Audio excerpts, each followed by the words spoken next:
திருவாசகத்தின் 3வது பாடல். ஈசனடி போற்றி எந்தையடி போற்றி. எல்லாவற்றையும் உடைய ஈசனின் திருவடிக்கு வணக்கம். எந்தை என்றால் எம் தந்தை என்ற பொருள்.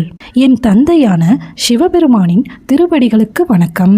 தேசனடி போற்றி சிவன் சேவடி போற்றி. தேசன் என்றால் ஒளி நிறைந்தவன் என்பது பொருள். ஒளி வடிவமான இறைவனின் திருவடிகளுக்கு வணக்கம். சிவன் சேவடி போற்றி. செந்தாமரை போன்ற பாதங்களை உடைய சிவனின் திருவடிக்கு வணக்கம். நேயத்தே நின்ற நிமலனடி போற்றி. நேயம் என்றால் அன்பு, நிமலன் என்றால் தூயவன் என்று பொருள். அன்பிலேயே நிலைத்து நிற்கும் இறைவனின் திருவடிக்கு வணக்கம். மாய பிறப்பருக்கும் மன்னனடி போற்றி.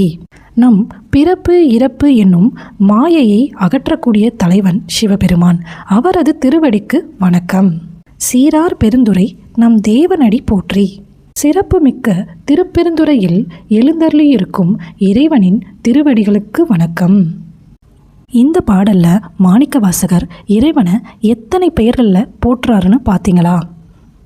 ஒவ்வொரு பெயரும் சிவனோட ஒவ்வொரு குணத்தை நமக்கு காட்டுது. வீடியோ பிடிச்சிருந்தா லைக் அண்ட் சப்ஸ்கிரைப் பண்ணிக்கோங்க. ஓம் நமச்சிவாய.